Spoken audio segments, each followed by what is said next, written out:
mensaje consolador, porque él, como el último líder de la iglesia, el último padre de la iglesia, habrá tenido una carga muy fuerte. Juan, según la historia, dicen que era un hombre muy apasionado, o sea, muy pastoral,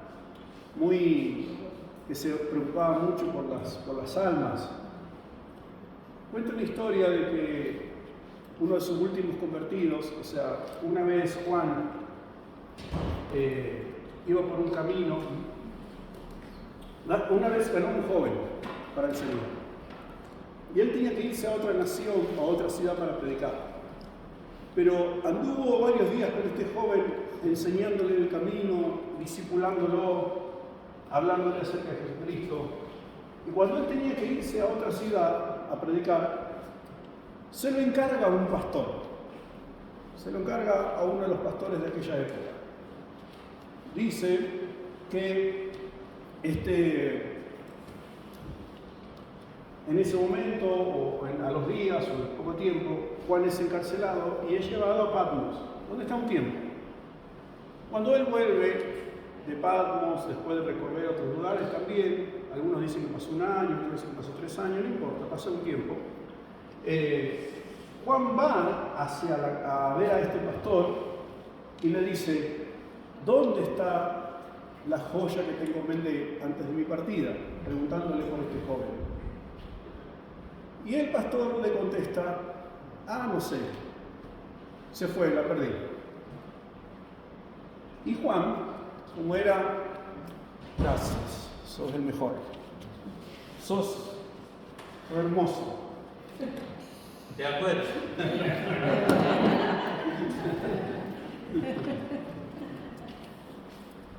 Y Juan dice que cuando escucha esto, que el pastor le dice que había perdido al joven, ¿qué habrá hecho Juan?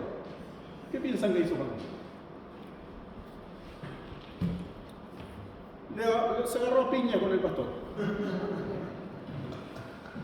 O sea, esa era su pasión por las almas, ¿entienden? Dice que lo agarró a piña el pastor porque había perdido un alma.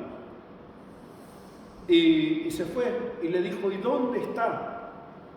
Y entonces el pastor le dijo: anda por los caminos, y es jefe de una banda de ladrones en los caminos. Y entonces Juan se fue por ese camino y sale la banda, y cuando sale la banda a robarle, el que viene a robarle es este joven. Y cuando este joven se acerca a Juan y le pega, se da cuenta que es Juan. Y cuando se da cuenta que es Juan, dice que se quiere cortar las manos, porque lo respetaba tanto, era la única persona que lo había cuidado y lo había considerado, que le dio tanta vergüenza que se quería cortar las manos. Y ahí Juan le dice: tranquilo, que lo perdonaba, pero con la condición de que todos sus seguidores se conviertan en el Señor. Y ahí se convierten todos al Señor. O sea, ese era el espíritu pastoral de Juan. Entonces, yo creo que un hombre así, con esa carga pastoral, tenía mucha preocupación por la iglesia. Y por eso el Señor le muestra que a pesar de que la iglesia estaba como estaba, Él todavía la cuidaba. A veces nosotros tenemos una visión de la iglesia y a veces podemos decir: la iglesia está, pastor, sí, esa iglesia son tremendos, no, esos son cualquiera. Y no, en esa iglesia, esa está llena porque son unos payasos, porque van. Hay que tener cuidado. No sabemos, posiblemente mientras el Señor se pasee por ahí, no la podemos tocar. O sea, no es nuestro rol ese, no es nuestra función. Si el Señor tenía en su mano tanto al de la iglesia de Filadelfia, que es la iglesia perfecta, como al de la iglesia de Pérgamo, como que es la iglesia más corrupta que muestra la Biblia, ¿quién soy yo para decir a quién tiene y a quién no en este tiempo? A veces a mí, yo tengo dos posturas al respecto hoy con la iglesia. Soy un defensor acérrimo de la iglesia contra los creyentes que hoy dicen que no necesitan a la iglesia porque buscan a Dios en sus casas.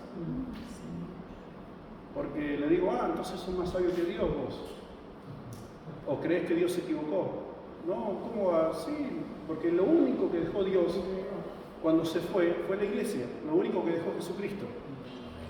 Y lo que viene a buscar es a su iglesia. Ah, sí, pero iglesia somos todos. No, iglesia significa asamblea, reunión. Es fácil llevarse bien con Dios a solas, sin pelearse con el hermano. Es fácil amar a Dios sin tener un hermano con quien limar aspereza y a quien pedirle perdón. Así cualquiera. Pero el Señor viene a buscar a su iglesia. Y la Nueva Jerusalén está compuesta de su iglesia. Entonces, el otro día leí en Facebook una publicación de un teólogo, un ministro en Argentina que es muy escuchado, seguido. Él decía, iglesia sin templos, sin predicadores, sin predicaciones, sin cultos y sin música es lo que viene y lo que Dios viene a buscar. Y lo peor de todo es que a la gente le gusta eso, el anarquismo espiritual. Ser creyente sin nadie que te diga lo que tenés que hacer o cómo tenés que hacerlo. Ser creyente sin el compromiso de ir a un lugar o de estar con alguien. Ser creyente sin la obligación de ser parte de algo. Eso es fácil, pero no es la idea de iglesia. O sea, yo soy defensor de la iglesia porque sé que lo que el Señor viene a buscar es su iglesia y lo que Jesucristo dejó es su iglesia y no creo que Jesucristo se haya equivocado. Pero por otro lado, a veces los miembros de la iglesia me cansan un poco. Esa es otra cosa. Yo hasta marzo del año pasado, todos los días me levantaba, hacía mi devocional, y tipo 8 de la mañana se lo mandaba más o menos a 400 personas. Y no salía a hacer nada hasta no mandarle a todos mi devocional. O sea, lo hacía y en una plaquita en 10 renglones escribía algo y se lo mandaba a todos. No más de 10 renglones, o sea, chiquitito, creo que tengo por ahí. A veces era una frase, un texto y abajo una frase que resumía ese texto, nada más. Nada para leer, nada, era eso, un texto y una frase. No sé por qué. Un día me puse a pensar en que había domingos que venían 20, había domingos que venían 5, había veces que venía 1, a veces no venía nadie, y había veces que venían 40. Y sinceramente me cansé. Me cansé porque digo, no. Tomé la decisión de no, digo, voy a hacer el devocional, pero lo voy a hacer por mí. No le voy a mandar más nada a nadie. Voy a leer la Biblia, pero va a ser por mí. No me importa si los demás lo leen. Y antes me preocupaba mucho si la gente no venía a la iglesia. Dejé de preocuparme. Un día no vino nadie. Y eran las 7 la hora de la reunión, a las 7:30 le dije a mi esposa, cámbiense. Bueno, estábamos cambiados. Prepárense, vamos a salir. ¿A dónde vamos a ir? A comer por ahí. Y no me sentí con culpa. Me sentí libre. Por dentro me dolía. Y dije, Señor, esta es tu iglesia. Porque sabía que el domingo que viene iban a volver como si nada. Y así fue. El domingo siguiente parecieron como si nada hubiera pasado. Y nadie preguntó, pastor, el domingo, ¿cómo anduvo el culto? ¿Qué le pasó? Nadie. Hasta el día de hoy nadie me pregunta por qué no hice malos devocionales. Pastor, se olvidó de mí, me mandó malas cosas. Eso sí. ¿Se entiende? O sea, la queja está, pero no la pregunta. El pastor hace rato que no me escribe. Y no sé, el pastor seguramente tiene plata, por eso no me escribe más. Y un día le dije a la gente, ¿alguien necesita oración para la bendición? Sí, bueno, ¿saben qué? Yo no voy a orar más para que Dios les bendiga, voy a orar para que se salven, nada más. Pastor, ¿qué le pasó? Nada, no pasó nada. Pero me importa que te salves. Si sos bendecido o no es otro tema. Voy a orar para que Dios te... Porque ¿saben por qué? Porque están todos benditos, porque están todos bendecidos, hacen lo que quieren. Así que de mi parte yo no voy a orar para que Dios los bendiga. Y algunos entendieron el mensaje y se enderezaron. Y otros no. Así que hoy vivo relajado. A los 42 años tuve un infarto. A los 49 tuve una ACV. Y siempre por el ministerio. Entonces decidí que no me iba a morir por el ministerio. Y que voy a vivir bien. Y que voy a servir al Señor con alegría. pero sigo creyendo en la iglesia. ¿Se entiende la idea? ¿Sí? Bueno, espero que no se desanimen los más jóvenes. Ustedes apuéstenle todo, pero sirvan con ganas. Yo he gastado toda la plata que he podido, me he esforzado todo lo que he podido y lo seguiría haciendo si tuviera esa plata y esa fuerza. Yo no tengo tanta fuerza como antes, por eso no lo hago. Pero hoy a veces digo, ¿para qué lo hice? ¿Para qué lo hice? Bueno, no importa. Una frase reiterativa sobre Jesucristo hablando de la iglesia es que el Señor le dice, yo conozco. O sea, el Señor conoce la fidelidad del que es fiel, la infidelidad del que es infiel, conoce la apatía del apático, la debilidad del débil, y eso nos tiene que dejar tranquilos. Él conoce todo. Señor, tú conoces por qué hacen lo que hacen y por qué no hacen lo que hacen. Tú lo conoces. Y esa es mi tranquilidad. Tú sabes lo que yo soy y lo que yo pienso. Tú lo conoces. Sabes cómo me siento. ¿Sabes por qué me siento así? El Señor muestra que el final de la iglesia no es desaparecer, como muchos nos quieren hacer creer hoy en este tiempo, sino co-gobernar con Jesucristo. Entonces uno tiene que tener ese apego a la iglesia. Yo soy parte de la iglesia, defiendo la idea de la iglesia, porque la iglesia no va a desaparecer, sino que va a co-gobernar con Jesucristo. La iglesia en el libro de Apocalipsis es presentada como un medio de revelación y protagonista de la historia.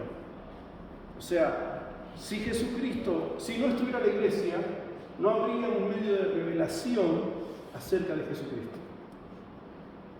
La iglesia es de tal forma que cuando la iglesia es arrebatada, los que quedan tienen que pasar por el mismo proceso que pasó la iglesia, que es reconocer a Jesucristo, hablar de Jesucristo, lo mismo que tiene que hacer la iglesia hoy. Porque la iglesia y cuando viene Jesucristo a la tierra, viene con su iglesia, porque es la que conoce a Jesucristo y los intereses de Jesucristo. O sea, la historia es cíclica en ese aspecto.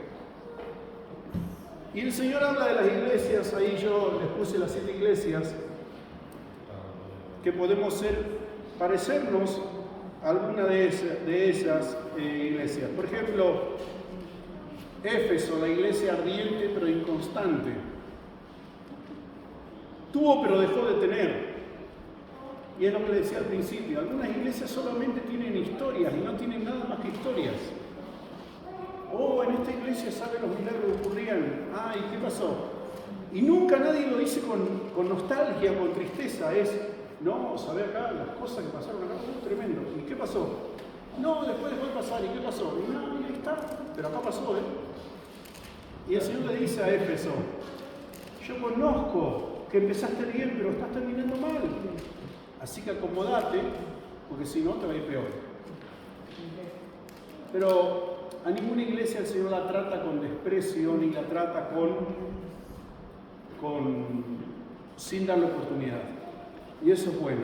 Hoy la iglesia, esté como esté, el Señor sabe cómo está. Y a ninguna todavía desecha, sino que le da la oportunidad de enderezarse si está haciendo malas cosas. Éfeso es esta iglesia ardiente pero inconstante. Podría tranquilamente ser la iglesia pentecostal, ¿o no? ¿Sí o no? La iglesia llena de fuego, pero nada más, puro fuego. ¿Y qué más? Siempre me acuerdo una vez un hombre, el primer miembro que tuvo nuestra congregación, la última que el Señor nos permitió abrir, vino una persona y me dijo, pastor, ¿yo puedo congregar con usted? Sí, yo contento. Imagínense, el primer miembro, a pesar de que no era nuevo creyente, sino que era un creyente que se estaba reincorporando, había estado alejado, vino 3 cultos. Al cuarto culto vino simplemente a decirme que no iba a venir más. Y digo, ¿qué te pasó? Le digo, ¿viste? ¿Qué pasó? No, pastor, todo bien con usted, todo muy lindo, el mensaje muy lindo. Pero yo busco otra cosa, pastor. Le digo, ay, ¿qué buscar? Yo busco fuego, me dijo. Así me dijo, yo busco fuego. Así gritando. Digo, ¿y eso qué es? Yo haciéndome el tonto para ver que me diga, no, me dice, yo quiero que no sé, gente danzando, y entró a hacer el famoso biribiri, ¿no? Hablar en lengua ahí y temblar con las manos. Y le digo, ¿y eso querés vos? ¿Para vos la iglesia es eso? Sí, pastor, yo quiero eso. Me dice, yo quiero que profeticen la gente en la reunión. Dice, usted enseña, pero yo quiero otra cosa. Vale, bueno,